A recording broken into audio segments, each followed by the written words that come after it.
It is said that a home invasion occurs every 13 seconds.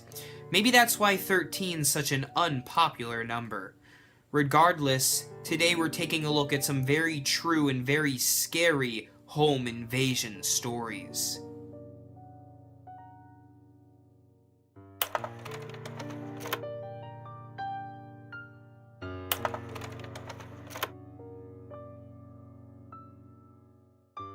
Whether you like it or not, home invasions are very real and can be very horrifying. Though this list isn't meant to paranoid you, it is in fact meant to show you that you can be safe in your own home. So without any more delay, let's get into these very real encounters of home break-ins. My wife just had our first child a month ago, and after seeing how she handled labor, I thought my respect for her was at its maximum.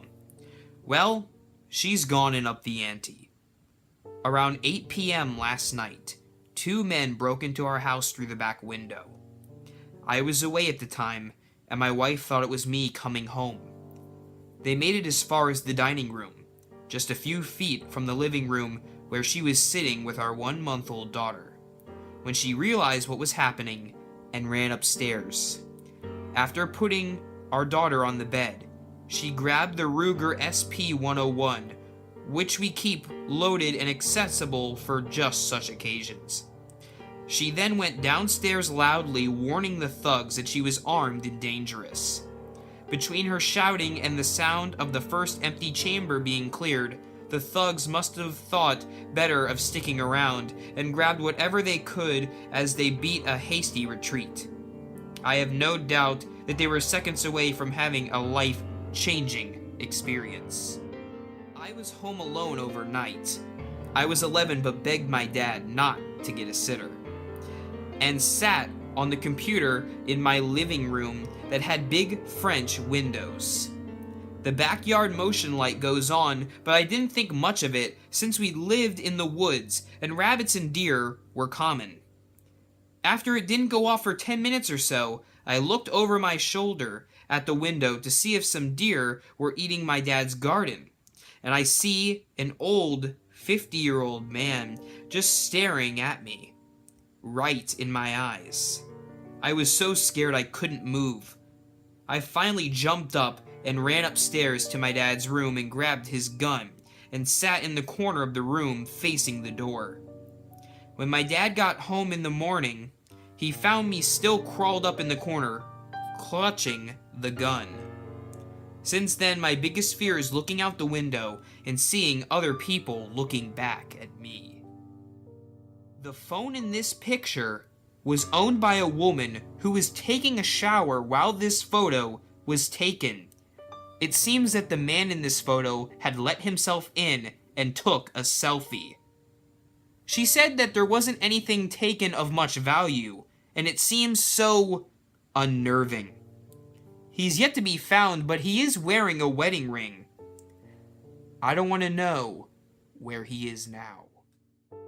At about 3 o'clock this afternoon, a group of guys attempted to break into my second-floor apartment while I was home. I was in my office on the computer when there was a knock at the front door. When I answered, there were 2 guys there. They looked surprised when I answered and asked me if I had seen their dog. I told them no, said I would keep an eye out, and as I was walking back down the hall, I looked out the window in time to see another guy climbing over the balcony. He saw me and climbed down real quick.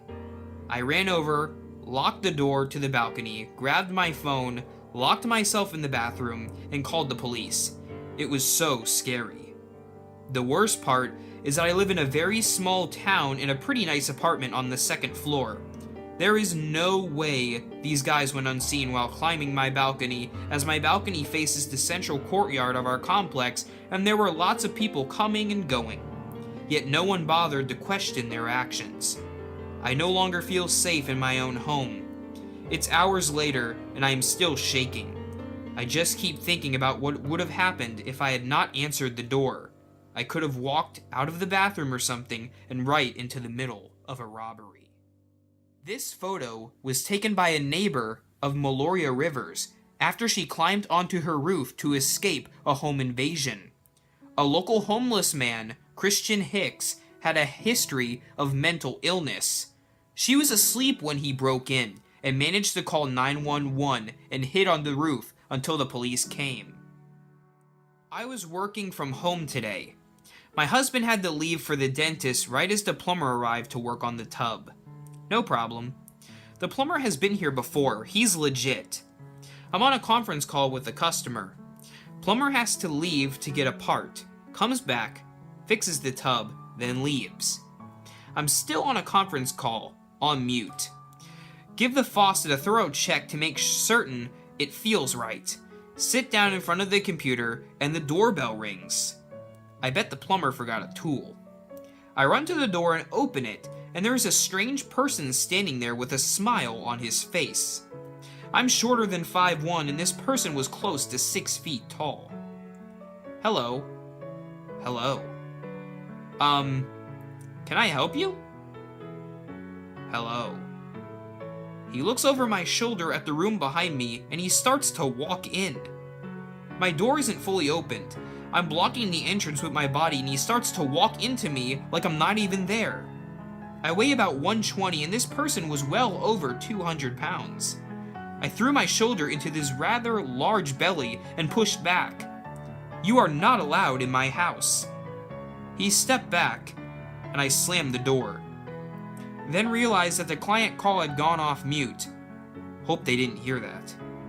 I stayed on the call very professional, answered all the client's questions. When the call ended, I called the cops.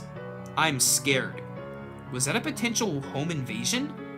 The guy was huge. I have no idea who he was. He certainly was not the plumber or with the plumber. The more I think about it, the more terrified I get, and the bigger he gets in my mind. I held it together through the phone call, but now I'm shaking. Am I overreacting to a stranger trying to walk into my house? He wasn't even a Jehovah's Witness. He didn't tell me anything other than hello and try to walk into my house, expecting me to move right out of the way. When I was a freshman in college, I was taking a nap in my room. The door was locked, my roommate was in class, and I was in my super deep sleep mode. I'm a really heavy sleeper. I wake up after an hour or so, go outside my room to the bathroom, and see my dorm neighbor. She said that a maintenance worker unlocked and went into my room when I was asleep, didn't knock, and took a box out of the room. Went in empty-handed and came out with a shoebox-sized thingy. I never heard anything or woke up, but my neighbor wasn't prone to lying about things this weird. So, neither my roommate nor I had ordered any maintenance. There was no reason for this guy to come into my room, and he did not knock, but unlocked my door, came in and must have seen I was asleep, but still took whatever it was and left, locking the door behind him. I never figured out what he took. Maybe it was something of my roommate's, but still. I'm still a heavy sleeper, and this still scares me. I used to sneak out of my window at night when I was a teenager. Our house was slightly away and lower than the road, so that you had to walk down a path to get to the front door. The path went right past my window, which faced the road, making it super easy for me to simply climb out and off into the night. Because of this bad habit, my mom used to quite often wake up in the middle of the night to come check and make sure that I was still in bed. One night, as I'm lying awake, I hear her get up. I can hear my neighbors outside making a fair bit of noise, so I knew she would come into my room thinking it was me climbing out the window. I pretended to be asleep, but I can still hear her walking around our house, unsettled by the noises. I hear her go into the bathroom, which has a window facing out onto the side of the house. 2 seconds later, she is thundering down the hall, wrenches open the front door, and starts screaming at the top of her lungs. I basically jump out of my skin. I have no idea what is going on. I hear people running and yelling, all the while my mother is standing in her pajamas screeching her head off. While she had been in the bathroom, she distinctly heard people whispering loudly. An immediate reaction was anger. that there were people on our property. When she ripped open the door, she found about 4 people, all with hoods over their heads and heavy-duty torches, in the middle of sneaking down our path and either side of the house. Luckily, they just bolted when she screamed.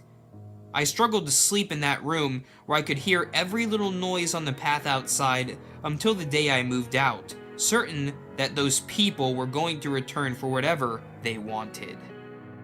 I hope you enjoyed this video. If you did, leave a comment below and subscribe to Hauntformer. Again, this list isn't meant to paranoid you, but in fact show you that you can be safe at home and make sure you're well protected.